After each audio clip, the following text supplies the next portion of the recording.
Buenas tardes, hermanos. Un feliz sábado para cada uno de ustedes. Que el Señor les bendiga. Ya estamos también en línea, ¿no? Saludos a nuestros hermanos que a nivel mundial nos están viendo a través del canal El Último Llamado Divino. Hoy vamos a hablar acerca de un tema muy importante. Vamos a comenzar con la parte del mapa profético adventista. Vamos a dejar el santuario para un poquito más adelante. Por ahora vamos a hablar del mapa profético. ¿Qué cosa es el mapa profético adventista? Es una cronología de eventos que deben realizarse todavía de aquí hasta el fin de la historia. Cuando el pecado comenzó, aquí vamos a ponerla. Vamos a hacer una línea con una caída, una brecha y una continuación. Esta es la eternidad pasada. Eternidad pasada. Antes de que el pecado existiera. Luego viene el tiempo de la caída, con el pecado de Adán y Eva en el jardín del Edén. ¿Correcto? Y entonces, cuando se da esta brecha, viene la caída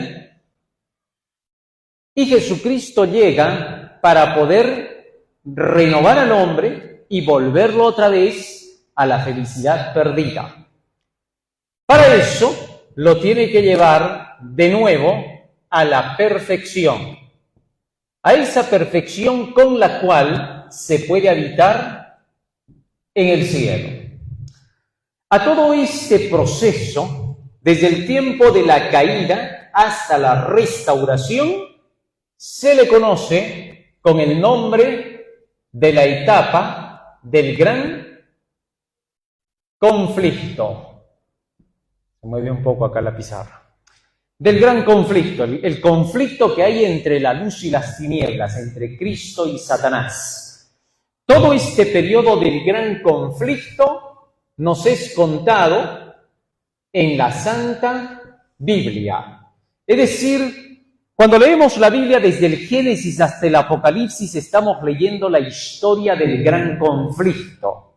Y cuando llegamos hasta el Apocalipsis, estamos llegando al tiempo cuando todo esto terminará y entonces se restaurará la felicidad eterna. Muy bien. Entonces, todo este es el camino y es el proceso. A fin de que nosotros sepamos dónde nos encontramos en la historia, para eso está el mapa profético. El mapa profético. Entonces, en ese mapa profético hay eventos que todavía tienen que ocurrir de aquí hasta el final de la historia. Y Jesucristo presentó a esos eventos a través de parábolas. A través de parábolas. ¿Correcto? Tal es así que cuando estudiamos esas parábolas podemos descubrir el tiempo en que estamos viviendo y los eventos que todavía falta que ocurran.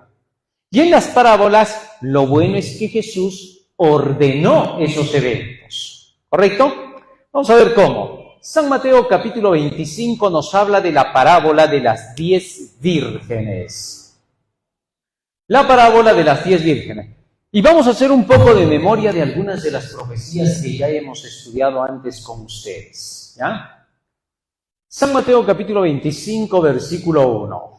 Dice el texto bíblico: entonces el reino de los cielos será semejante a 10 vírgenes que tomando sus lámparas salieron a recibir al esposo. ¿Qué cosa se presenta en esta parábola? A 10 vírgenes. Y dice que éstas tomaron sus lámparas y salieron a recibir al esposo. La costumbre en el Medio Oriente, cuando va a haber un matrimonio, es precisamente esa. Los que van a ser los convidados al matrimonio, que en este caso las mujeres iban a ser como las pajes, ¿ah? Ellas iban a llevar sus lamparitas. El propósito era que ellas se pararan en la entrada del lugar de la recepción y pudieran alumbrar para los que iban llegando, y una vez que se cerraba la puerta, ellas quedaban dentro alumbrando para que en la fiesta hubiese iluminación. Muy bien. Ahora, estas 10 vírgenes dice que estaban listas para eso. Casi siempre lo normal es que las fiestas de bodas en el Oriente, en ese periodo, comenzaban a la puesta del sol. Por ejemplo, ahora ya casi estamos cerca de la puesta del sol, ¿no? Cuando ya empieza a caer el sol y a oscurecer, allá comenzaba la celebración. Pero algo extraño ocurrió en esta fiesta. Seguimos leyendo San Mateo capítulo 25, versículo 2 en adelante. Fíjense lo que pasó. 5 de ellas eran prudentes y 5 insensatas. Las insensatas, tomando sus lámparas, no tomaron consigo aceite. Mas las prudentes tomaron aceite en sus vasijas juntamente con sus lámparas. Ahora se menciona que de estas 10 se formaron 2 grupos. Un grupo de vírgenes prudentes y otro de vírgenes insensatas. Las prudentes dice que llevaron aceite adicional juntamente con sus lámparas, mientras que las insensatas dice que no llevaron más aceite, sino solo el que estaba en la lámpara. Y entonces, ¿qué pasó? Versículo 5, seguimos leyendo. Y tardándose el esposo, cabecearon todas y se durmieron. ¿Qué pasó, dice, con el esposo, con el novio, con el que ya iba a ser en ese momento el flamante esposo con la novia? Porque estaba viniendo el esposo a la casa de la novia, porque esa es la costumbre oriental. Después de que el hombre ya pidió la mano de la mujer, de la novia, entonces ahora va a ir a la recepción para poderla tomar como esposa y va hasta la casa de la esposa, ¿correcto? De la novia en este caso. Y entonces dice que el novio se demoró. ¿Hasta qué hora se demoró el novio? Vamos a ver. Seguimos leyendo. Y a la medianoche se oyó un clamor. Aquí viene el esposo salir a recibirle. ¿A qué hora dice que vino el esposo, el novio? O sea, ¿cuántas horas después? Casi 6 horas después. Bueno, si tú fueras la novia, ¿hubieras esperado 6 horas? ¿O dirías que ya te plantaron? Imagínense ustedes ahí paradas, ¿no? Ahí está el ministro, está listo para casarlas, ¿no? Y entonces ustedes dicen, ya va a llegar el novio, y están ahí, ¿no? Y voltean, miran. Pasa 1 hora y no llega el novio, y ya estás mirando el vestido, creo que me han dejado plantar. 2 horas, 3 horas ya es para que te vayas a llorar a tu casa, ¿no? Pero acá dice que demoró ¿cuánto? 6 horas. Hasta la medianoche ya parecía que esto no se celebraba. Y entonces, ¿qué pasó? A la medianoche se oyó el clamor. Ya viene el esposo, salgan a recibirle. ¿Y qué pasó? Versículo 7, sigue diciendo. Entonces todas aquellas vírgenes se levantaron y arreglaron sus lámparas. Y las insensatas dijeron a las prudentes, dadnos de vuestro aceite, porque nuestras lámparas se apagan. Mas las prudentes respondieron diciendo, para que no nos falte a nosotras y a vosotras, id más bien a los que venden y comprad para vosotras mismas. Pero mientras ellas iban a comprar, vino el esposo y las que estaban preparadas entraron con él a las bodas y se cerró la puerta. Después vinieron también las otras vírgenes diciendo, Señor, Señor, ábrenos. Mas él respondiendo dijo, de cierto os digo que no os conozco. Velad pues, porque no sabéis el día ni la hora en que el Hijo del Hombre ha de venir. Así que esta parábola enseña la preparación para la segunda venida de Cristo, para la llegada del Hijo del Hombre. Y entonces dice que las vírgenes insensatas, por no haber llevado más aceite, se les apagaron las lámparas. Y les dijeron a las prudentes, por favor, convídennos de su aceite, porque nuestras lámparas se nos apagan. Y entonces las prudentes dijeron, momentito, no vaya a ser que les convidemos y nos falte aceite. Así que hagamos una cosa mejor, que vayan a la tienda y compren, porque todavía pueden encontrar. Y ya luego se regresan con su aceite, pero no les podemos compartir. No es que eran egoístas, lo que pasa que eran prudentes. Una cosa es egoísmo y otra cosa es prudencia. Por ejemplo, si tú trabajas en algo y tú tienes tus secretos para hacer tus recetas, tus escritos, tus diseños, algo con cualquier tipo de trabajo, y alguien viene y te dice, dame tus recetas, ¿tú qué le dirías?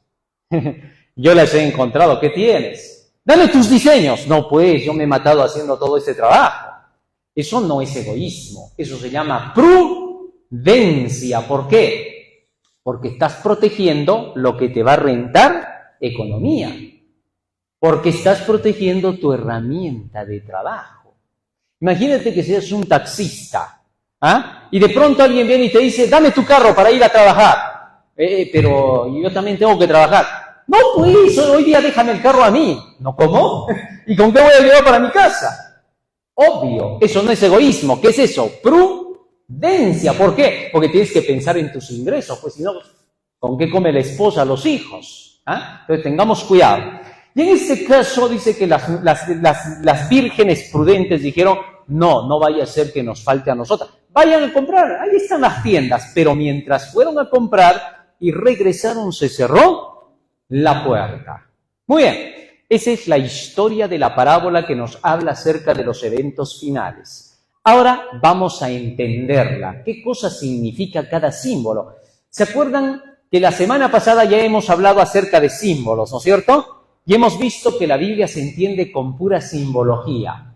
Así que entonces vamos a ver ahora cómo se utilizan los símbolos. La semana antepasada fue que hicimos, ¿no es cierto? Con las historias de la Biblia, porque la semana pasada hablamos de los australopitecos, ¿no? De los hombres del eslabón perdido. Muy bien. Vamos al versículo 1 otra vez. Entonces el reino de los cielos será semejante a 10 vírgenes. Y aquí voy a poner un trozo de la pizarra, ahí la vamos a partir en 4, ¿ah? Y vamos a utilizar esa cuarta parte, aquí para que se pueda ver, ¿ah? Primer símbolo, el reino de los cielos. Tenemos que descubrir qué cosa es el reino de los cielos, ¿ya? San Marcos capítulo 1, versículo 14 y 15. ¿A qué representa el reino de los cielos? Vamos a ver. San Marcos capítulo 1, verso 14 y 15. Con pura simbología vamos a entender. Después que Juan fue encarcelado, Jesús vino a Galilea predicando el evangelio del reino de Dios, diciendo, el tiempo se ha cumplido y el reino de Dios se ha acercado. Arrepentíos y creed en el evangelio. Interesante. O sea, el reino de los cielos aquí es llamado el evangelio. El evangelio ha venido a ustedes. Arrepiéntanse. Es el reino de los cielos. ¿Correcto? En otras palabras, cuando estamos estudiando la Biblia, ¿qué cosa estamos estudiando? Estamos estudiando las leyes del nuevo reino, del reino de los cielos. Nosotros cuando venimos a la iglesia, hemos dicho que la iglesia, ¿qué cosa es? Es un centro educativo. Hagamos un poquito de memoria, por favor. En el Antiguo Testamento, las sinagogas eran centros de estudio. Eran como en los templos egipcios, persas, romanos, etc. Todos estos lugares eran centros de estudio. Cuando ustedes entraban en alguno de esos templos, se encontraban que todo estaba lleno de símbolos, de estatuas, de dibujos, y entonces ellos con eso les enseñaban su creencia. Ah, mira, esta estatua es del fulano de tal. Esta parte de aquí significa que este hombre existió de esta manera, hizo tal cosa, esto, y en todo el templo estaba su evangelio, por así decir. ¿Ya? En las sinagogas del pueblo de Israel también se daba el conocimiento de la palabra de Dios. Y también estaban los símbolos del santuario, donde se enseñaba cada significado de estos símbolos, donde estaba todo el evangelio. ¿Correcto? Ahora bien, siendo así, Cuando se enseña la palabra de Dios ahora en las iglesias, al igual que en las sinagogas antiguas, la iglesia es un centro de educación de las leyes del gobierno que Dios establece. En el Antiguo Testamento se llamaba teocracia. ¿Por qué? Porque Dios mismo gobernaba. Ahora las naciones se llaman democracia, otras son dictadura, etc., ¿no? El hecho es de que en esa teocracia los centros de estudio estaban en las sinagogas para enseñarle a la gente a tener que hacer que su nación prospere y que todos puedan trabajar en alianza y en unión con los gobernantes, con el rey, con los príncipes, con la administración de la nación. Allí se educaba a la gente. Entonces, como todo el pueblo de Israel era educado bajo una misma norma y las mismas leyes, todos eran unidos. Todos se daban la mano y todos buscaban la prosperidad de la nación. De igual manera sucede con el pueblo de Dios. Cuando predicamos las cosas de la Biblia cada sábado en las iglesias, que son una sinagoga, que son un centro educativo, la gente va aprendiendo todo lo que dice la Biblia y todos los que vamos aprendiendo vamos pensando igual. Y todos tenemos un mismo propósito dentro de la iglesia. ¿Cuál? Buscar la salvación y compartir la salvación. ¿Qué cosa es buscar la salvación? Buscar la salvación significa buscar hacerse súbditos del reino del cielo. ¿Correcto? Tú entras en la salvación cuando comienzas a servir al rey que esté allá en el cielo, que se llama Dios. Y tú le empiezas a servir cuando aprendes sus leyes, sus enseñanzas. Eso es simple. Y cuando sales a predicarle a la gente, tú sales a enseñarle todo lo que dice este libro, para que ellos también se hagan súbditos de ese reino. A eso que se le llama salvación. ¿Está claro? Ahora bien, entonces el reino de los cielos representa a la enseñanza del Evangelio. ¿Qué más sigue diciendo? Vamos al texto. Entonces el reino de los cielos será semejante a 10 vírgenes. Segundo símbolo, las 10 vírgenes. ¿Quiénes son las 10 vírgenes? Vamos a ver a quién se le llama virgen. Segunda de Corintios capítulo 11, versículo 1 y 2. ¿A quién se le llama vírgenes? Segunda de Corintios capítulo 11, verso 2. Dice: porque os celo con celo de Dios, pues os he desposado con un solo esposo para presentaros como una virgen pura a Cristo. Ah, interesante. ¿A quién le está diciendo virgen aquí el apóstol? A la iglesia. A los miembros de la iglesia les dice: yo los he desposado con un esposo para presentarlos a ustedes como una virgen pura para Cristo. ¿Está claro? Entonces las vírgenes representan a la iglesia, a los miembros del pueblo de Dios. La palabra iglesia deriva del término eclesía, que significa congregación. O sea, nosotros en esta tarde somos una eclesía porque somos una congregación de personas. Y tenemos como esposo ¿a quién? A Cristo. Así que cuando dice que las 10 vírgenes salieron a recibir al esposo, significa que salieron a recibir en su segunda venida a Jesús. ¿Está claro? Miren cómo estamos estudiando, ¿eh? Volvamos al texto. Versículo 1.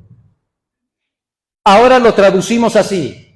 Entonces, la preparación por el Evangelio para llegar al cielo será semejante a las personas que vienen a la iglesia y que tomando sus lámparas salieron a recibir a Jesucristo. ¿Ya? Eso es lo que estamos entendiendo. Un grupo de 10 mujeres que representan a la iglesia, porque mujer en la simbología bíblica es iglesia, que salen a esperar la llegada del esposo. Y en sus manos, ¿qué tenían? Dice, lámparas. Ahí tenemos otro símbolo. Vamos a las lámparas. Vamos a poner aquí lámparas. ¿Qué son las lámparas? Salmo 119, 105. Lámpara es a mis pies tu palabra y lumbrera a mi camino. ¿Qué cosa dice que es la lámpara? La palabra de Dios. La Biblia es la lámpara. Estas son nuestras lámparas, ¿no es cierto?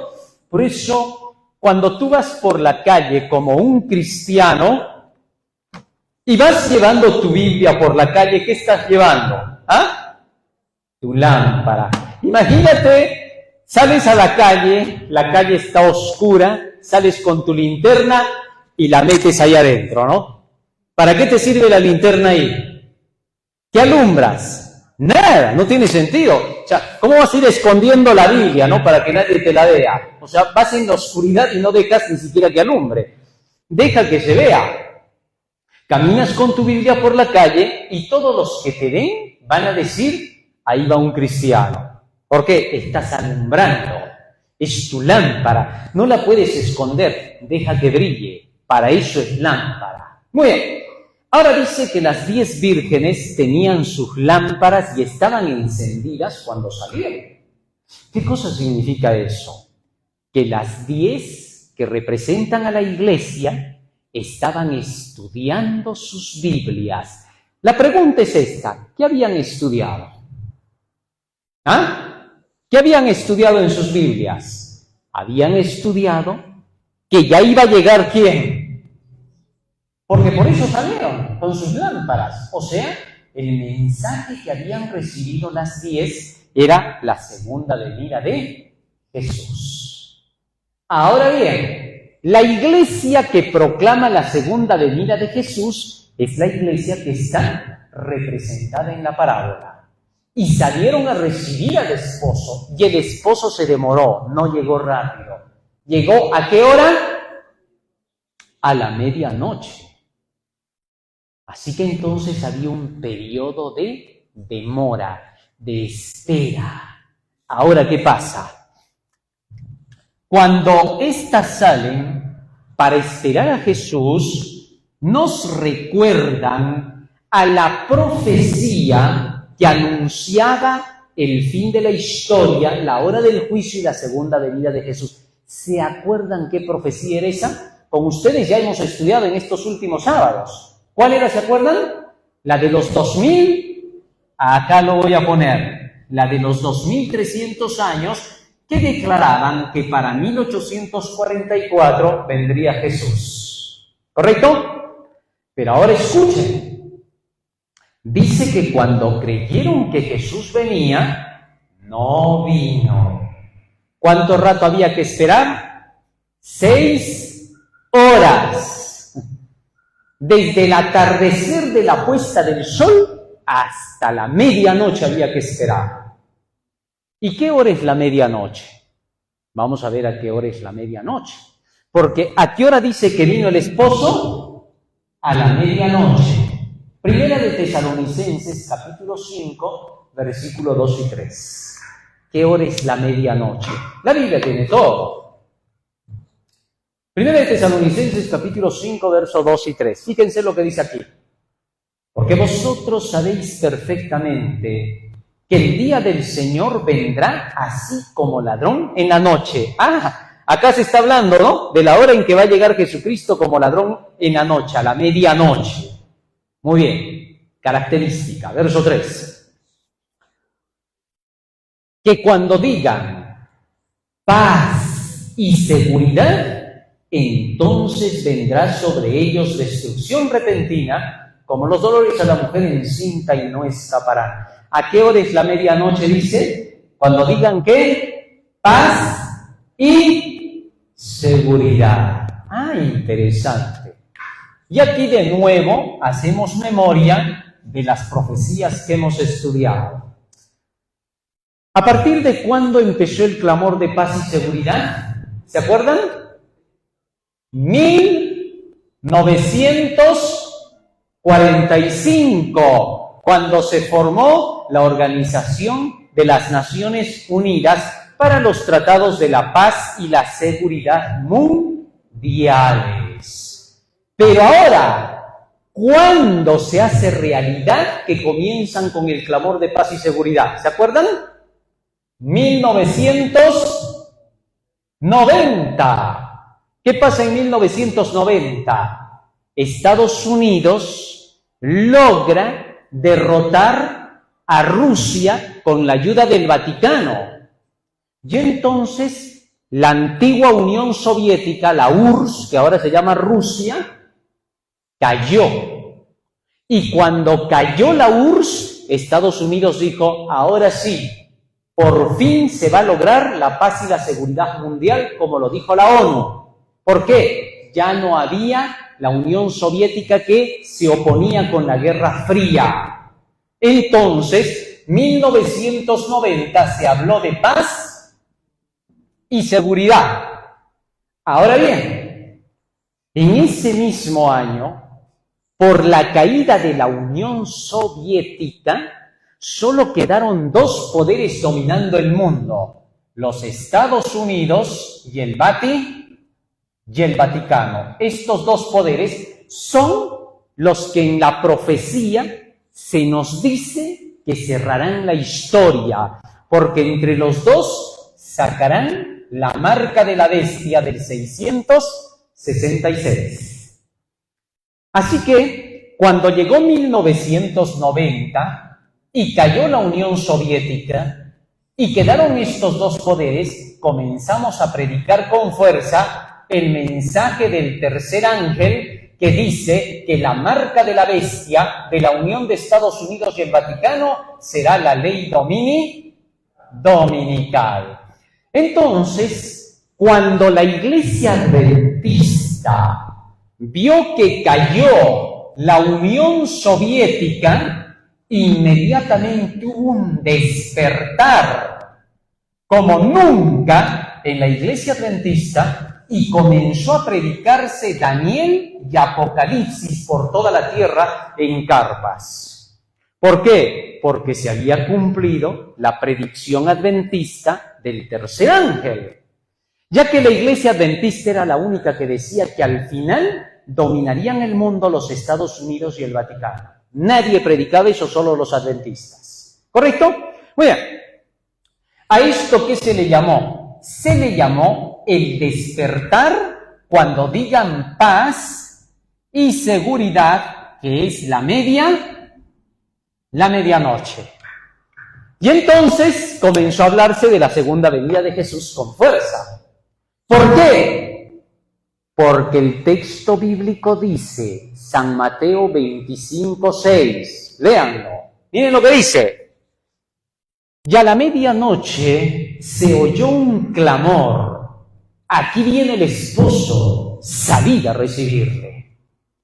¿Qué hora es entonces la medianoche, por favor? ¿A qué hora comenzó?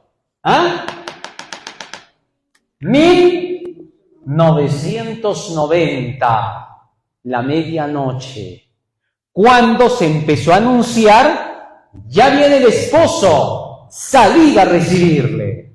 En medio de las tinieblas de este mundo, de la oscuridad, esta medianoche se va a hacer más densa, porque tenemos que llegar hasta el centro mismo de esta medianoche. Y entonces será el clamor fuerte de que Jesús ya viene. Ahora bien, sucede algo especial. Cuando se dio este mensaje, despertando a la Iglesia, de pronto despierta, pero algo extraño ocurre, asombroso. San Mateo capítulo 25, versículo 2 y 3. San Mateo 25, 2 y 3. 5 de ellas eran prudentes y 5 insensatas. Resulta que cuando la Iglesia despierta para 1990, se encontró dos grupos, los prudentes y los insensatos. ¿Quiénes son los prudentes y quiénes son los insensatos? San Mateo, capítulo 24, versículo 45. Vamos a ver quién es el prudente y quién es el insensato, ¿ya? ¿Quién es, pues, el siervo fiel y prudente? Ahí está el prudente, miren, ¿ah? Jesús pregunta, ¿quién es el siervo fiel y prudente? Y él va a responder, escúchenlo bien.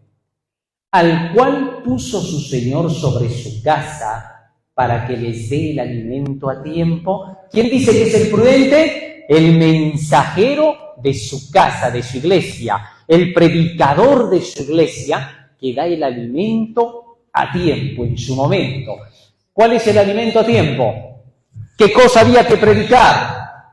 ¿Ah? Había que predicar el mensaje del tercer ángel, que habla de la ley dominical, de la alianza entre Estados Unidos y el Vaticano y la caída de la Unión Soviética. Ese es el mensaje del prudente. ¿Por qué? Porque está dando el alimento a tiempo, en su momento, cuando se despierta a la iglesia. Ese es el siervo fiel y prudente. Sigue diciendo más el texto. Verso 46. Bienaventurado aquel siervo al cual cuando su Señor venga le halle haciendo así. Verso 47. De cierto os digo que sobre todos sus bienes le pondrá, es decir, gobernará todo. Verso 48. Ahora escuchen al otro, el insensato. Pero si aquel siervo malo, el insensato, dijere en su corazón, mi Señor tarda en venir. ¿Qué cosa significa mi Señor tarda en venir? No prediquen tan pronto que ya viene. No estén hablando del fin del mundo. No es el tiempo. Mi Señor se tarda en venir todavía. No es el momento. Y hasta dicen, cuidado con los que predican que ya viene Cristo. Nadie sabe el día ni la hora. Todavía no viene. ¿Así? Si nadie sabe el día y la hora, ¿cómo sabe él que todavía no viene entonces?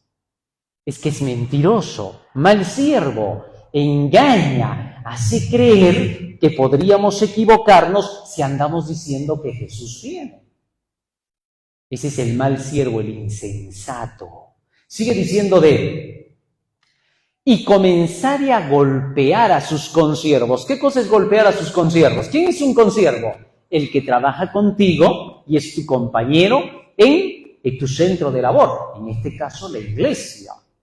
Golpear a los consiervos significaría hablar mal de los que están predicando también el Evangelio. Y dice que el mal siervo que dice, mi Señor se tarda en venir, se encarga de golpear a los que son fieles y dan el alimento a tiempo. ¿Y qué más dice de él? Y aún a comer y a beber con los borrachos, es decir, se dedica a lo mundano, le gusta la fiesta, la pachanga, el bailar, a escondidas hace ahí la celebración del 15 años, hace la celebración del matrimonio, hace la celebración de la fiestita, se va a la verbena, se escapa por ahí a la querita de Castillos, todo escondidito, ¿no? A comer y a beber con los borrachos. ¿Qué pasará con ese? Sigue diciendo, verso 50. Vendrá el Señor de aquel siervo en día que éste no espera y a la hora que no sabe. Por lo mismo que no esté estudiando las profecías, no sabe en qué tiempo se encuentra. Y de pronto viene Cristo y lo sorprende. ¿Y qué más dice? Y lo castigará duramente y pondrá su parte con los hipócritas. Allí será el lloro y el crujir de dientes. Ese es el el insensato. O sea, las vírgenes prudentes representan en la iglesia a los que están estudiando la profecía. Y las insensatas representan a los que en la iglesia no quieren estudiar la profecía, sino que se la pasan con mensajes de alegría, de fiesta, de cenas de gala, de diversión, de juegos, de camporés, de mañanas deportivas y muchas cosas más, comilonas y bebelonas. ¿Qué te parece? Esa es la diferencia entre el siervo prudente y el insensato. Muy bien. ¿Y qué pasa entonces? Regresamos ahora al texto. 5 de ellas eran prudentes, 5 insensatas. No, vamos a continuar con el versículo 3. Dice, las insensatas, tomando sus lámparas, no tomaron consigo aceite. Verso 4. Mas las prudentes tomaron aceite en sus vasijas juntamente con sus lámparas. Muy bien. Ahora, voy a borrar. Acá vamos a poner. Podemos aquí ponchar con la cámara, ¿no es cierto? Aquí ponemos ahora que las prudentes, aquí ponemos las prudentes, juntamente con sus lámparas, llevaron sus vasos con más aceite, sus vasijas. ¿Correcto? Aquí representan esas vasijas que no tenían las insensatas. Romanos capítulo 9, versículo 23. Vamos a ver. Romanos 9, 23. Atentos, por favor, porque esto es pura simbología. Con estos símbolos vamos a entender toda la Biblia. Aquí nada se nos va a ir. Tenemos que aprender. Somos una escuela, la escuela de Cristo, y aquí vamos a aprender todo, ¿no es cierto? Escuchen esto. Romanos 9, 23. Y para hacer notorias las riquezas de su gloria, Dios las mostró para con los vasos. Ahí están los vasos. Ya encontramos el símbolo. Los vasos con aceite. Los vasos de misericordia que Él preparó de antemano para gloria. ¿Qué cosas son los vasos? A los cuales también ha llamado, esto es, a nosotros. Los vasos representan a los seres humanos. ¿Correcto? Somos los vasos que recepcionamos la verdad de Dios, la palabra de Dios. ¿Correcto? Ahora bien, según el texto bíblico, si tenemos la imagen ahí del vaso con la representación del hombre, ¿no? Según los textos bíblicos que estamos viendo, entonces los vasos estaban llenos de aceite. ¿Correcto? El aceite con el cual arderían las lámparas. ¿Qué cosa es ese aceite? Eso es lo que ahora tenemos que descubrir. ¿Qué es el aceite que estaba en los vasos? En el libro de Salmo 23, en el versículo 3, vamos a leer qué cosa es el aceite, ¿ya? 3 hasta el 5. Confortará mi alma, me guiará por sendas de justicia por amor de su nombre. Verso 4. Aunque ande en valle de sombra de muerte, no temeré mal alguno, porque tú estarás conmigo. Tu vara y tu cayado me infundirán aliento. Verso 5, escuchen. Aderezas mesa delante de mí en presencia de mis angustiadores. Unges mi cabeza con aceite, mi copa está rebosando. El aceite servía para ungir. Cuando había que ungir a los reyes en la antigüedad, los profetas venían y le echaban aceite en la cabeza del que iba a ser el rey. En el caso de David, de Saúl, etc. ¿Correcto? ¿Por qué? Porque el ungimiento significaba algo. Lucas capítulo 4, versículo 18. Lucas 4, 18. Dijo Jesús, el Espíritu del Señor está sobre mí, por cuanto me ha ungido para dar buenas nuevas a los pobres. ¿Quién dice que lo ungió a Jesús? El Espíritu Santo. Somos ungidos con el Espíritu Santo. Hechos capítulo 10, versículo 38 ahora. Fíjense lo que dice. Estamos viendo simbología, por favor. Hechos 10, 38. Cómo Dios ungió con el Espíritu Santo y con poder a Jesús de Nazaret. ¿Qué cosa dice que es el aceite entonces? El Espíritu Santo. Somos ungidos con el Espíritu Santo. Aquí entonces voy a poner las prudentes a llevar más aceite en sus vasos, lo que estaban haciendo era llenarse del Espíritu Santo. Estaban llenándose del Espíritu Santo. Y por eso tuvieron aceite para alumbrar en medio de las tinieblas. ¿Está claro? Muy bien. Ahora, ¿qué es ese espíritu? ¿Cómo llenamos nuestros vasos que somos nosotros del Espíritu? San Juan capítulo 6, versículo 63. San Juan 6, 63. Escuchen lo que dice allí. El espíritu es el que da vida, la carne para nada aprovecha. Las palabras que yo os he hablado son espíritu y son, ¿qué dice? Vida. ¿Qué cosa es espíritu? Las palabras que yo os he hablado, dice Jesús, ¿son qué? Espíritu y son vida. O sea, el Espíritu Santo se recibe a través de ¿qué? De la palabra de Dios. Cuanto más te llenas de la palabra de Dios, ¿de qué te estás llenando? Del Espíritu Santo. Interesante, ¿no? Hay iglesias donde te dicen, vas a recibir el Espíritu Santo. Te hacen pasar adelante, ¿no? ¿Y qué hacen? Te ponen la mano en la cabeza y ¡pum!, te caes al piso. Has recibido el Espíritu, te dicen. No has recibido ningún Espíritu ahí. Es Satanás quien está detrás. ¿Por qué? A ver, yo te voy a recordar esto.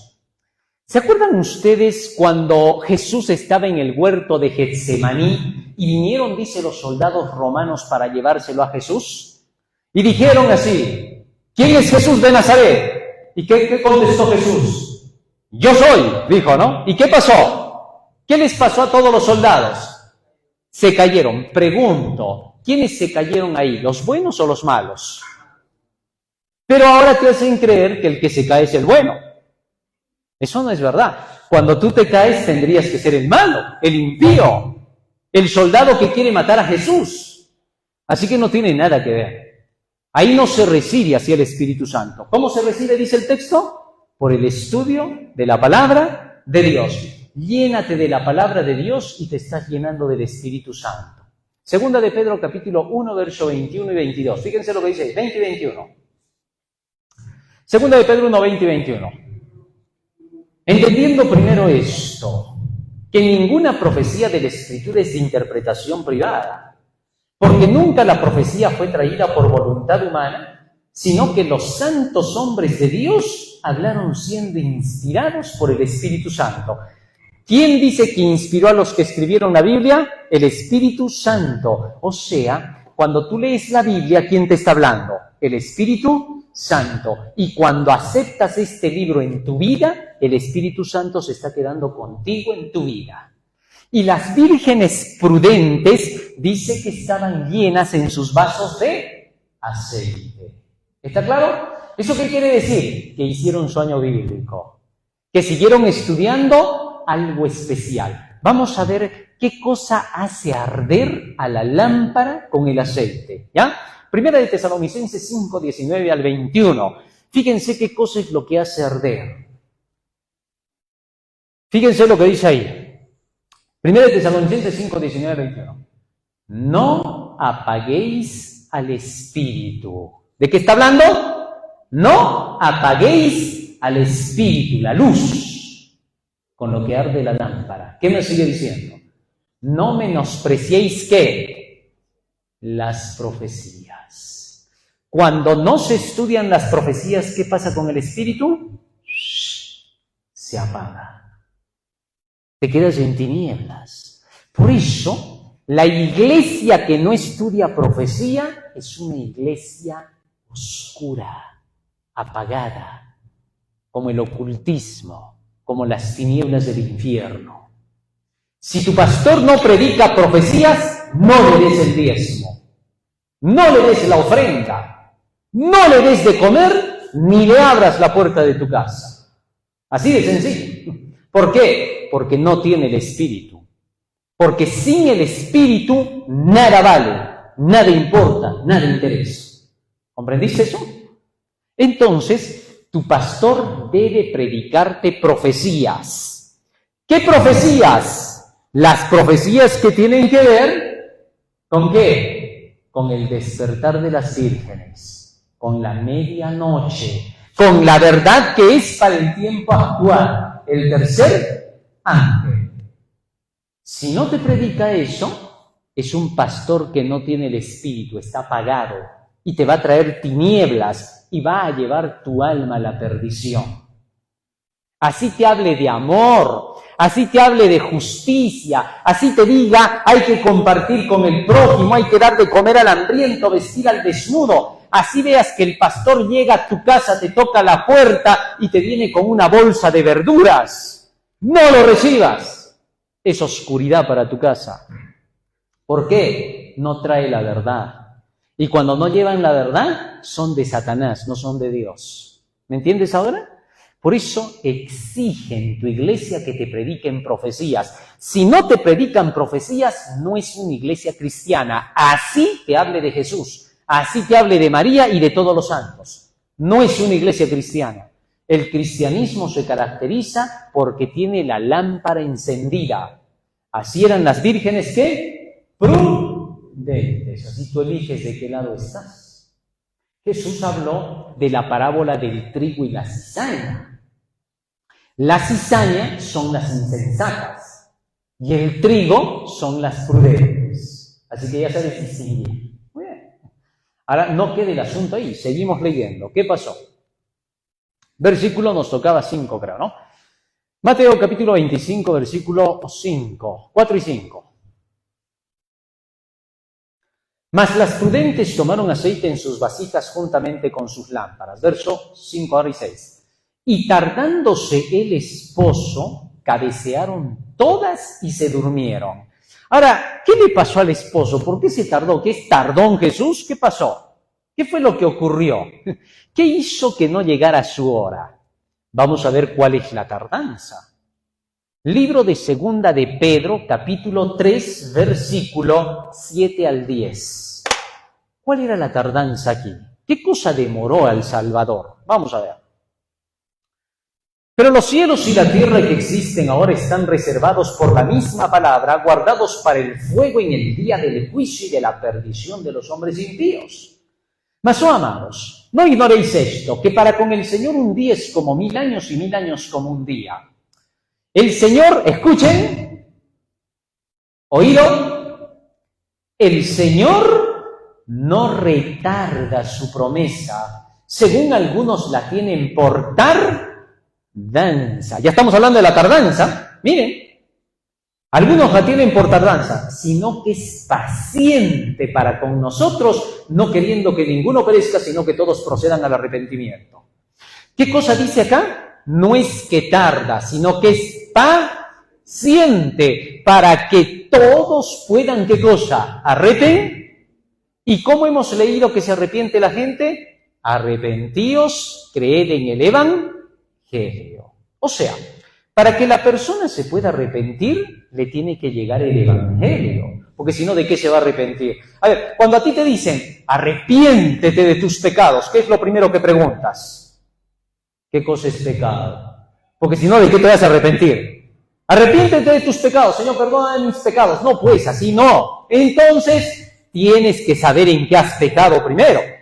¿Qué cosa he hecho? Tú vas a decir, yo no le hago mal a nadie. Yo le dejo el diario a la esposa, crío a mis hijos, me acuerdo de traerle sus útiles, le doy colegio. ¿Qué cosa, tío? ¿Y yo qué estoy haciendo de mal? Dices, ¿no? ¿Por qué? Porque piensas que todo está bien. Pero cuando vienes a la Biblia y lees la ley de Dios, de pronto te das cuenta de que estás pecando en varias cosas. Que no había sido tan justo como pensabas, que no había sido tan bueno como creías, sino que ante los ojos de Dios eres un sucio pecador. Y bajas la cabeza y dices, qué vergüenza, soy un pecador. Y entonces es ahí donde Jesús te dice, hijito, no te preocupes, te he mostrado tus pecados para que te des cuenta que necesitas mi ayuda. Yo te voy a perdonar, te voy a librar, para eso he muerto en la cruz, para que tú seas salvado de tus pecados. ¿Correcto? Entonces, la proclamación del Evangelio llama al arrepentimiento. Y el texto bíblico dice acá, no es que tarda su venida. Lo que pasa es que hay que terminar de predicar primero el Evangelio. Todo el tiempo que demora la predicación del Evangelio es el tiempo de la tardanza. Pregunto, ¿es el esposo el que tarda o es la iglesia la que no termina todavía de predicar? Es que Dios quiere que todos los invitados lleguen a la hora, para que no les pase lo que le pasó a las insensatas, para que no se queden afuera. Y entonces quiere que se le predique a todo el mundo. San Mateo capítulo 24, versículo 14. Fíjate lo que dice acá. San Mateo 24, 14. Y será predicado este evangelio del reino en todo el mundo, para testimonio a todas las naciones, y entonces vendrá, ¿qué cosa? el fin.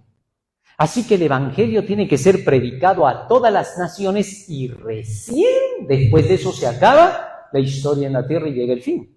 Cristo no puede venir si no acabamos de predicar a toda la gente el Evangelio. Tenemos que predicar hasta el último rincón. Hay gente que vive tras la montaña, nunca ha recibido el Evangelio. Tenemos que ir. Hay que llevar los volantes, los panfletos. Ya la próxima semana, no se olviden, hermanos, vamos a estar ya empezando a hacer nuestro pacto para regalar panfletos a toda la zona. Ya yo mostré los panfletos, ¿no? Por ahí están, creo. Los panfletos al final me los alcanzan para el momento de la despedida para poder mostrar. Eso tenemos que regalarle a la gente para que todos lean el mensaje del Evangelio final y que puedan todos entrar en el camino de Dios. A ver, miren hermanos, a pesar de que ustedes ya son bastantes, ya no son pocos, ¿no? Cuando recién empezamos éramos menos, pues, ¿no? Y ahora miren, ¿todavía quedan lugares o no quedan? Todavía hay invitados que tienen que venir, hay gente que necesita conocer el Evangelio, pero alguien tiene que invitarlos. La gente no va a venir sola. En la parábola de la oveja perdida no se ve que la oveja perdida venga sola.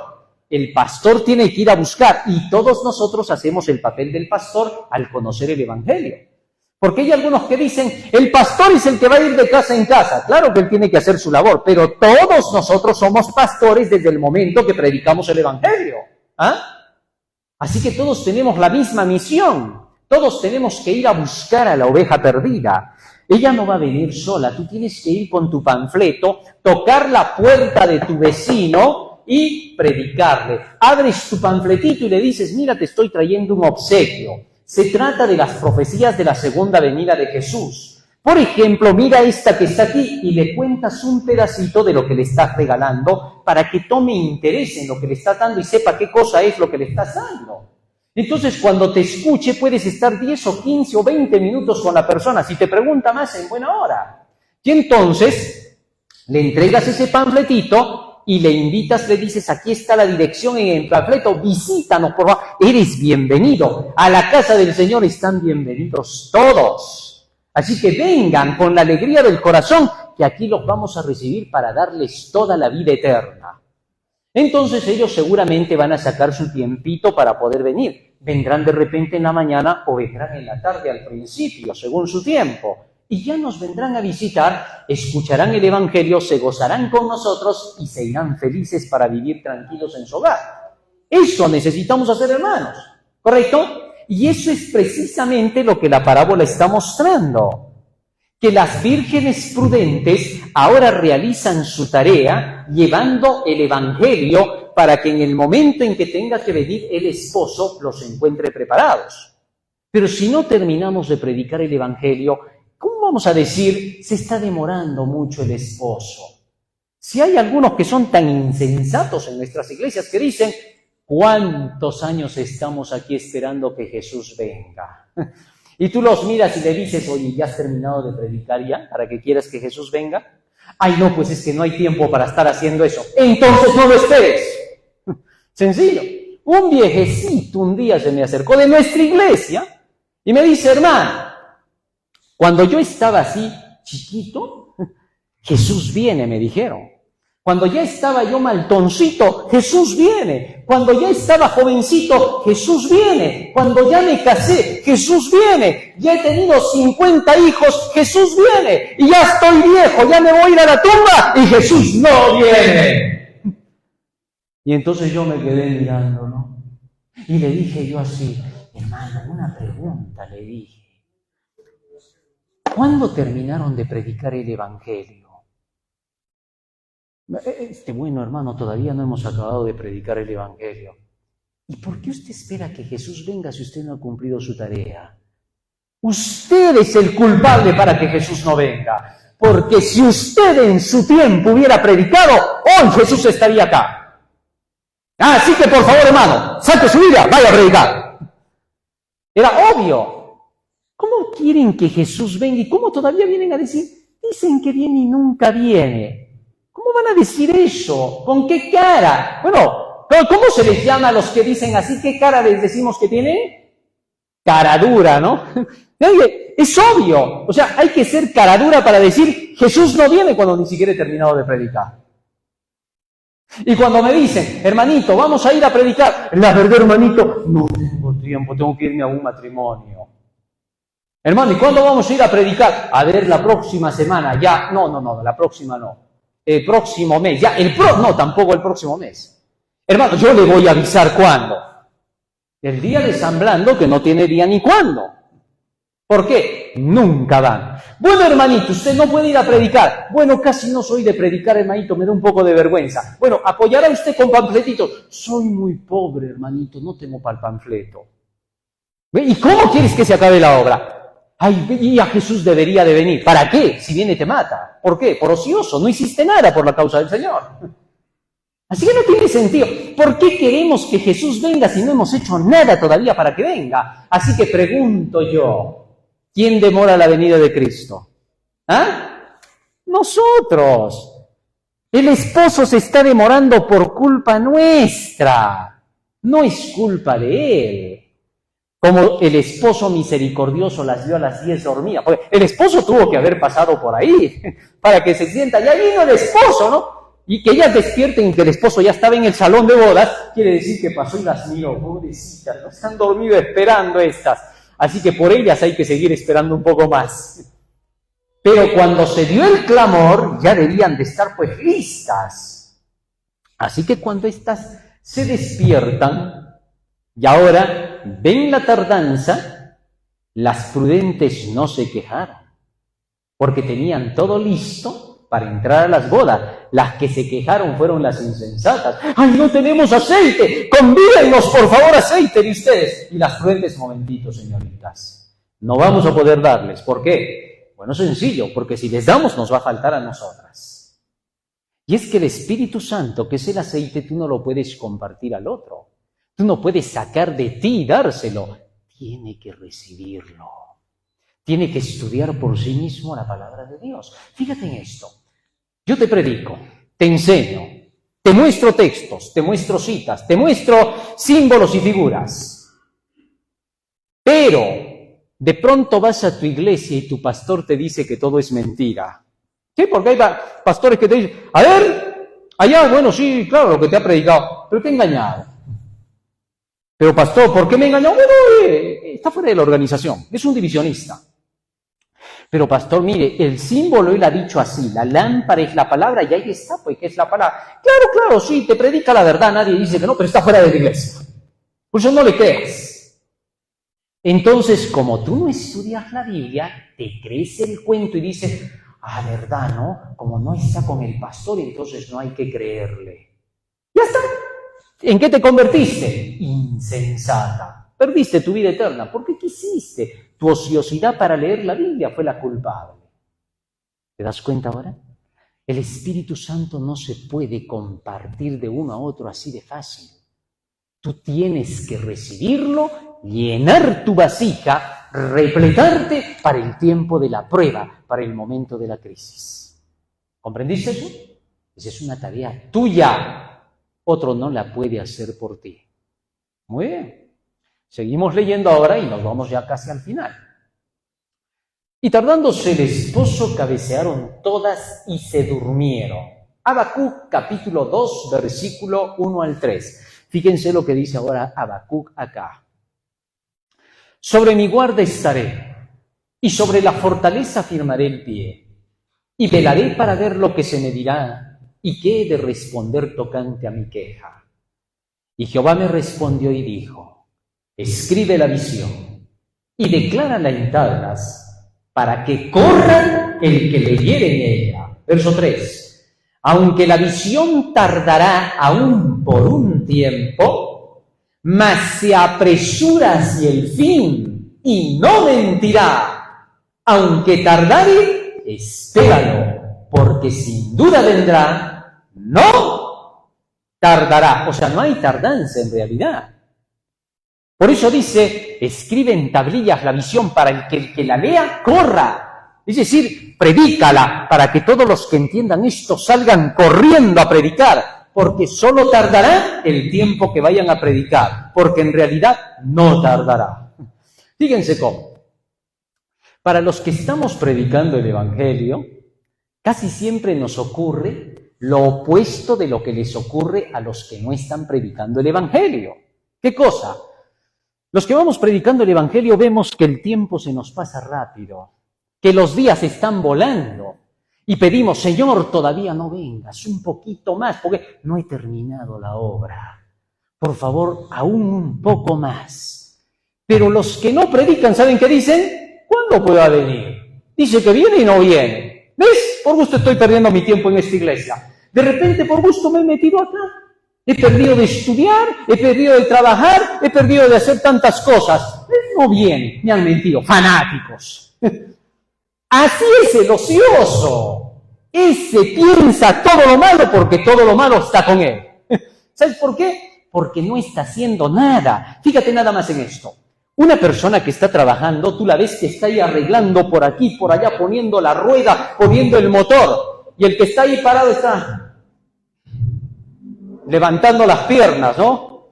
Caminando para acá, para allá, mirando la hora. ¿A qué hora va a terminar, maestro? Y el otro lo mira. Ya vamos a acabar, señor. Está viendo usted que estamos trabajando. Sí, por favor, más rapidito, maestro. Estamos haciéndolo rápido. Ahora, si usted quiere más rápido, puede salir todo mal. No, sígalo más. Y está ahí, ¿no? Maestro, ahorita regreso. ¿Por qué? Como no está haciendo nada, siente que el día es largo para él. Pero para el que está trabajando, ¿cómo es el día? Chiquito. Mira la hora, hay que apresurarse. No le alcanza, pues, el tiempo. Así son los que llevan el Evangelio. Por eso los que predican el Evangelio constantemente andan diciendo, Señor, por favor, no venga, estoy un poquito más. Pero el mundo se está destrozando, sí sé yo, pero por favor un pedacito más, solo porque faltan unos cuantitos más. Ayúdame a terminar, por favor, la obra, Señor. No te da tiempo. Ya no piensas en ti, te has vuelto una persona celestial y nada material. En cambio, el que no hace eso se vuelve materialista, ¿no? ¿Qué hace? Lo primero, necesito más dinero. Mi vecino está creciendo, aquel también de allá, solito yo me estoy quedando, todos se multiplican, todos se hacen ricos, yo me estoy quedando pobre, parece que estoy perdiendo mi vida. Obvio, ¿cómo no va a perder la vida si no hace nada? Para esto se necesita trabajar por la causa, necesitamos trabajar entre tanto que Cristo viene. ¿Cómo? Hay que terminar de predicar el Evangelio y hacerlo lo más rápido posible. ¿A quién estamos esperando? ¿Qué queremos? ¿Estar en este mundo de pecado todavía? Fíjate, solo escucha esto, ¿eh? En las noticias nada más de esta semana. Elon Musk ha dicho que la robótica y la inteligencia artificial va a matar a gran parte de la humanidad, que le va a quitar el trabajo a más de 300 millones de personas en toda la Tierra, que para remate del asunto la inteligencia artificial te está controlando todo, te puede producir enfermedades, te pueden enviar males, te van a producir más males en estos días, te están contaminando el agua, le han puesto parásitos a las frutas en varios lugares, las inyectan, les están metiendo de todo, la gente se enferma del estómago, se le inflama, se le pone duro, se pone mal de una cosa, de otra cosa, va al hospital, va al médico, le meten más inyecciones, más pastillas, le enferman más, le empeoran. Delincuencia por las calles, sicarios por todo lado, terroristas por todo lado, matanza por todo lado. El presidente de la nación te roba el Congreso, te roban los de la derecha, te roban los de la izquierda, te roban todos. ¿Ese es el mundo en el que quieres vivir? ¿Eso te gusta? ¿Y todavía quieres estar 100 años más en este mundo? ¡Qué perverso que eres! No tiene sentido. Es tarde en la historia. Cuanto antes se termine esta historia de horror que estamos viviendo en este mundo, tanto mejor será. Así es como tenemos que hacerlo. Prediquemos rápido, terminemos el Evangelio lo más pronto posible y verás a Jesús viniendo en gloria. Promesa que ha hecho el Señor. Palabra de honor que ha hecho Jesucristo, que viene apenas terminemos de predicar. No fallará. Pero depende de nosotros. Tú decides ahora lo que vas a hacer. Eso ya es cosa personal. Vamos al final. Y a la medianoche se oyó el clamor, aquí viene el esposo, salir a recibirle. Ya expliqué todo eso. Verso 7. Entonces todas aquellas vírgenes se levantaron y arreglaron sus lámparas. ¿Qué cosa tenemos que hacer ahora, hermanos? Ahora que hemos escuchado esta parábola, ¿qué hay que hacer? Arregle su lámpara. Comience a estudiar su Biblia. No se aburra. léala. Hay hermanos que dicen, hermanito, pero cuando leo no entiendo. No, tú estás recibiendo recién pues las primeras lecciones. ¿Qué cosa? ¿Tú eres Dios para entender de la noche a la mañana? Eso no tiene sentido. ¿Sabes cuándo vas a entender? Cuando tú vengas con tu Biblia y digas, hermano, ¿sabe qué? Ya he leído más de la mitad de la Biblia, ya la estoy acabando y no entiendo todavía. Entonces ahí vamos a decir, ya está preocupante tu caso. Pero si vas a venir cuando has leído un capítulo de la Biblia, Génesis 1, y dices, no he entendido, hermano, por favor, ándale. ¿Por qué? No has hecho nada todavía. ¿Cómo vas a entender en la primera hoja, por favor? Ni que fueras Dios. Tú solo vas a entender cuando hayas leído todo ese libro. Termina el libro y después de eso vienes y dices si le entendiste o no. Si ya no has entendido después de leerte todo el libro, entonces vamos a ponerte el termómetro. No vaya a ser que estés ya en un mal terminal. Pero eso no ha pasado, te voy contando. Porque todos los que han leído la Biblia, antes de llegar a la mitad de ella, ya comprendieron bastante. Porque el Espíritu Santo estará a tu lado. Así que no temas. Prepara tu lámpara, versículo 8, sigue diciendo más. Y las insensatas dijeron a las prudentes, dadnos de vuestro aceite porque nuestras lámparas se apagan. Verso 9. Mas las prudentes respondieron diciendo, para que no nos falte a nosotras y a vosotras, id más bien a los que venden y comprad para vosotras mismas. Verso 10. Pero mientras ellas iban a comprar vino el esposo y las que estaban preparadas, entraron con él a las bodas y se cerró la puerta. Hay un grupo de personas que van a ir a querer proclamar el Evangelio alumbrando con sus lámparas y van a querer entender las profecías cuando ya se haya cumplido, ¿qué cosa? La proclamación del tercer ángel. Es decir, cuando salga el decreto, ¿qué? Dominical. Y recién van a querer ir a aprender la profecía y a predicar. ¿Y cómo van a encontrar la puerta? Cerrada. ¿Por qué? Bueno, porque las prudentes, que son las que alumbran con el tercer ángel, ya habrán entrado a las bodas. Entonces querrá decir que el tercer ángel cumplió ya su tarea de guiar a la gente hasta las bodas. Eso significa que habrá salido el decreto dominical. Todo adventista del séptimo día que no se haya preparado con su lámpara para el decreto dominical, será demasiado tarde después de que salga el decreto. ¿Comprendido? Ya por gusto la haces. Ir a la tienda significa la iglesia, ¿no? Donde se expende el espíritu, el aceite. Cuando quieran ir a buscar las iglesias después del decreto dominical, ya no van a encontrarla. ¿Por qué? Porque los que saben del decreto dominical, que es la marca de la bestia, al ver esto, se irán a vivir lejos de las ciudades, a los pueblos pequeños, para terminar de predicar el evangelio a los pocos que faltarán en esos lugares. Entonces, ya la predicación se fue. Y las vírgenes insensatas, que ahora, después del decreto dominical, digan, ¿verdad se cumplió la profecía? Si había sido el fin. Tenían razón los que hablaban de que el tercer ángel, que la ley dominical, la bestia, su imagen, habían dicho la verdad. Ahora vamos a prepararnos, queremos ir a estudiar. Van a venir a buscar, ¿dónde están los hermanitos que estaban allá? Ya no están. ¿Dónde se han ido? Ellos decían que había que irse fuera de la ciudad cuando llegara el decreto dominical. Como ya se ha ido, ya no están. Se han ido a terminar de predicar a todos los lugares alejados de la tierra. Es demasiado tarde. ¿Y qué dice el texto? Buscarán palabra de Jehová y ya no la encontrarán. ¿Por qué? Se acabó el tiempo de gracia. ¿Y qué terminó diciendo ahí Jesús? Fíjense lo que dice, verso 11. Después vinieron también las otras vírgenes diciendo, Señor, Señor, ábrenos. Verso 12. Mas él respondiendo dijo, de cierto os digo que no os conozco. Velad pues porque no sabéis el día ni la hora en que el Hijo del Hombre ha de venir. Que Dios quiera, queridos hermanos, que estemos atentos a lo que está ocurriendo. Que no nos vayamos a dormir tanto que nos olvidemos de tener que llenarnos el aceite. El mapa profético lo vamos a ir armando y la próxima semana vamos a profundizar más en esta parte de lo que es el mapa profético. ¿Correcto? Primero, tenemos aquí el despertar de las vírgenes. Segundo, nos encontramos que toditas preparan sus Biblias. A eso se le conoce que hacen una reforma en su vida, un cambio en sus hábitos, se preparan. Tercero, se separan, ¿no? Aquí hay un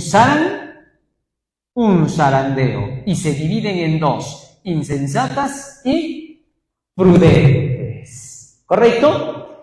Y en medio de la preparación, para estar preparados y soportar el zarandeo, durante este tiempo reciben el sello del tercer ángel, que es el día sábado, la marca de Dios, y después del zarandeo terminan sellados con la marca de Dios. Y todos los que hayan sido sellados y reconocidos por Dios reciben el Espíritu Santo, que también se conoce con el nombre de la lluvia tardía. Y entonces con eso salen a alumbrar al mundo. Eso se llama proclamar el mensaje. Esto también se llama el fuerte clamor, ¿correcto? Y mientras van predicando el fuerte clamor, de pronto sale el decreto dominical, la ley dominical. Y cuando sale la ley dominical, entonces llega el fin de la gracia. Y las insensatas van a buscar aceite y ya no encuentran. Y entonces llega la hora del castigo. Quedan las mujeres en las tinieblas. Este es el tiempo cuando caen las 7 plagas del Apocalipsis, en el tiempo de angustia, o también la gran tribulación. Y una vez que termina eso, Jesús viene por segunda vez. El Hijo del Hombre llega a la tierra. ¿Ya? Ahí tienen el mapa de los eventos. Vamos a estudiar cada uno de estos eventos. Necesitamos conocerlos.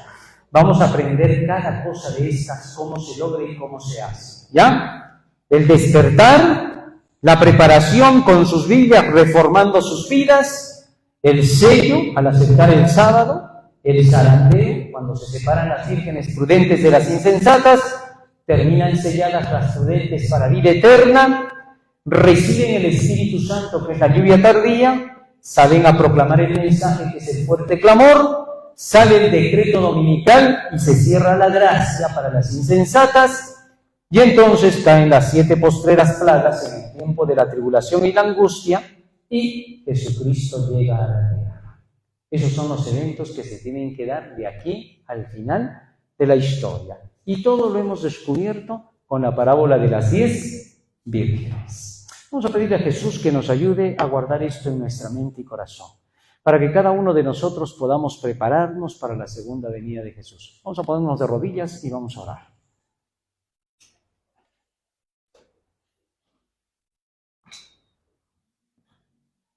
Bondadoso Padre que moras en los cielos, estamos agradecidos a ti por las palabras benditas y llenas de gracia que nos has dado, porque nos has hecho comprender, Señor, los eventos finales en que estamos viviendo, el tiempo y la hora, Señor, en que ya estamos. Y conociendo el tiempo, es hora de despertarse del sueño y de prepararnos para poder, Señor, ir a comunicar este Evangelio a quienes no lo conocen. Y sabemos que cuando nos preparamos para ir a predicar, significa que nos estamos preparando para tu segunda venida. Y que todos aquellos que aprenden esto, para poder, Señor, enseñar a otros, están preparados para esperarte. Te suplicamos que nos ayudes a hacerlo. Bendice a tu pueblo en toda la faz de la tierra. Bendice a tus hijos que en todo el mundo, Señor, han recibido este mensaje de verdad. Porque te lo rogamos en el nombre de Jesús. Amén. Amén, Señor. Amén. Muy bien, queridos hermanos, a todos nuestros hermanos que están allí detrás de cámaras, no se retiren de la sintonía, que en breves momentos ya estamos despidiendo el día del Señor. Que el Señor les bendiga. Amén.